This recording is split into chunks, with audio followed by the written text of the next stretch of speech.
Jatend piny William Ruto chako limbe mare counties ma Kaluo motelo ne nyasi mar Madaraka matimore Jumapil Homa Bay kaka wuono enie boma ma Kisumu, kamodhia udi ma Kasembo kod Otonglo. Millicent Adhiambo nitiere kaunti ma Kisumu kendo watudore kode achiel kachiel. Millicent, kinyalo nyisowa ni to limbe mar jatend piny no chakore gi kanye to sani en kama nade? Erokamano ahinya Milton, achiel kachiel kwa wuoke kar gedo mag ute maningo gi yot mama Kasembo kuma jatend piny ne oyuore ma oyango utego ayanga phase 1 mane oserumo gi atamalo 62. Jatend piny Kenya William Ruto kane omolo ne ochako kod sidho ayanga kar gero ute maromo 880 e gwenge ma Otonglo e alap ma Kirembe kuma kono oyango ni ogai mar ODM Raila Odinga ogolo eka 3.5 ma ibro gere ute makamago, kowacho ni riwruok gi Raila en gino ma dwaro mondo giter godo Kenya nyime ma ok gikete koko maka kod kacha kachiel kod akweda mag dhoudi. Abro teri ir jopiny mane ni kaendi mondo wakwong wawinjane pachgi kapok alero ni gigo ma jatend piny Kenya kachiel kod ogai mar ODM otwake koting'o kod wach makamaendi ma gitime e bomani ma Kisumu. Abro chako kodi king'iyo kamera inyisa ni to koting'o kod wach gedo mag affordable housing kata ute maningo gi oyweyo mo oyaw phase 1 gi ma Kasembo kae. Inya wacho kaka jadak ma Kisumu bende no ka gini en achiel kuom yorego eko makelo dongruok e ngima jopiny kata jodak ma Kisumu, koso in inya wacho nang'o? Ni kamera mako ni an iluonga Evans Odongo, ajadak ma Kisumu Manyata. Kuom biro mar president wagone erokamano yaw affordable housing. We are very grateful for that. At least it has created job for youth. At least we can get somewhere, we can get some money. At least we can fund our lives. At least we will get spaces in those areas back where these awajgulu. Hey, wagone rais erokamano kuom biro mare. Okelo nwa tije. Okelo nwa ute maendeleo ber. Face mar Kisumu dhi change, at least slums wadhi reduce on slums. Then ngima wadhi bedo maber. Projects mwacho no dwa launch go pod dhi kelo nwa mana tije kaka jodak ma Kisumu. Mwago erokamano. Asante machiegni. Ini nyalo wacho ang'o? Chagi nyingi? Nyinga en Faith Akinyi, awuok Kajulu. An ago erokamano kuom jatend piny Migosi William Ruto biro ne okelo mor mang'eny e Kisumu County, kendo affordable housing mochako no mo oyango kawuono ni bro kelo dongruok mang'eny e county no ma Kisumu kod jodak ma Kisumu. Erokamano. An kachung' ka iluonga ni Nancy Akinyi Nyalenda. Wagone jatend piny Dr. William Ruto erokamano kuom biro yaw ute manego gi oyweyo e county ma Kisumu. Utegi kendo waneno ka utegi biro kelo ne jodak ma Kisumu ka dage mabeyo beyo mopogore opogore. Erokamano. Giluongo ni Kevin mondo kelo na daka na Makasembo kala giza na daka nyakach. Kulanta ko ma jatelo piny no hiro ne development ma yoro kendo yude di bedo ino tiji wakone ko ma jatelo. Okay, ani lunga Tom Brian Onyango au ajadak Maseme but sani gisani an Kisumu aja Manyata gisani.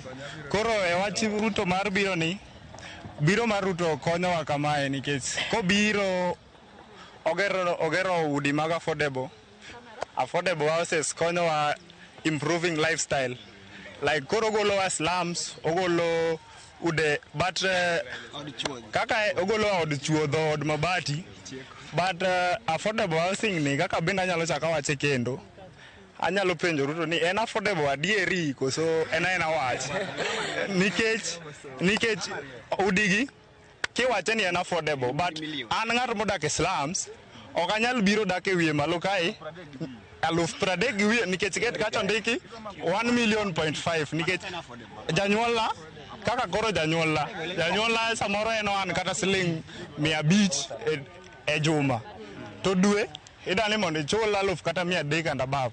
And then wach kendo mantie en ni udigi kaka obiro mo launch gini owacho ni ogero ute 300 kia gi wiye 800 gi wiye but mwaneno tok chop 800 gi wiye mano tanyala side gi president matin kikugine. Machiegni.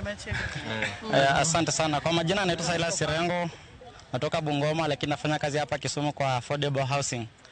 Nimeshukuru rais, nimemwona amekuja hapa hivi amezindua mradi wetu mzuri. Imetusaidia, imetucreate job opportunity. Kama sisi wana vijana tumetoka shuleni juzi, imetusaidia. Kama kwa mfano badala ya kukaa nyumbani kwa idle tupate labda shida na mikoso zingine, at least inatusaidia, ina keep busy.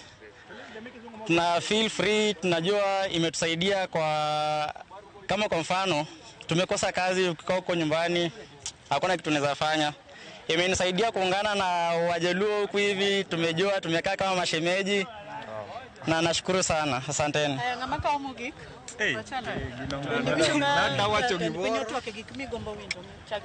Ginyinga iluonga ni Mercy Atieno Bandani. Agone President erokamano kuom ute momiyowa. Umewa kaka wan joma tindo wayudo tich. Miyo ma vijende ok nyal bede tabia moko maricho, giyudo tich ka omiyo wagone erokamano. Omed mana konyo. Erokamano, ginyinga iluonga ni Adams, aja dak Mamanyata, lakini agone President erokamano. Mokuongo wan kaka youth, sabani gera affordable housing ni wayudo employment. At least wayudo gimoro matin, wago dasta, wadok gi sabunot. Koro mar ariyo kendo, samo ger gini nderni mamachiegni kodwa ka olosnwa. Koro mano gimwagone erokamano.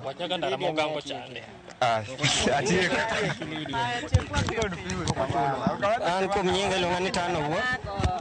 Kuom nyinga iluonga ni Tano Wuor, aja Mgori. Koro ago erokamano kuom tije ma Ruto yawnwa. Miyo ayudo tich mabor lakini ayudo tich. Koro yaw tije miyo wan vijende wayudo tich maber. Maka pono chako medogi, kako medogi no. Pod wadhi medo yudo tije. An agone mana erokamano gimetiyo kamano. Erokamano ahinya. Mana kamano Milton, kaka ing'iyo kaendi winjo ka thoth jogo ma ogolo twak gi yango morgi magin go kotiyo kod chenro mag ute ma nengogi oyueyo gi eki moyaw kaka iwacho ni mag loso nafas mag tije ne rowere kaachiel kod joma mine. Iwinjo ka moko to penjo ni to bende gin affordable kata nengogi oyueyo adieri kaluwore kod nengo mokete mago ma oyaw kendo ma oserumo. Kopogore gi mane kane gi twak, ogai mar ODM Raila Odinga oyango kanyo ni gibro tiyo kanyakla kod Ruto neno ni ute ma nengogi oyueyo gi eki omiyo jopiny ratiro 5 mago mag yudo kar dak maber mowinjore mopogore kod kuonde dak mongore, mago mag yudo thieth makare, yudo apeyni makare kaachiel kod somo makare. Bende jatend piny Kenya owacho ni gidwani giti kanyakla kod ogai mar ODM sirikal mamanywanda ni mondo gineni gitero Kenya nyime maonge akweda mora mora kaka yor neno ni dongruok mopogore opogore kano tuomo kanyo weche mag yawo kambi mar rego sukari eneno ni chenro mabro tayo kata jogo mabro tayo kembe mag rego sukari gi sani bro neno ni jopur kaachiel kod jotich mag we kembe go eko ochul e wang' seche. Ka okamano abro wegi kanyo kionge penjo mora mora mondo mi wadhi wakol weche gi kod kukugi mondo wang' wakel gi yor adimba e seche mag ang'ich welo kod oimore. Milton kionge penjo to an kuomi. Nyalo mana nono ka gin affordable adieri kose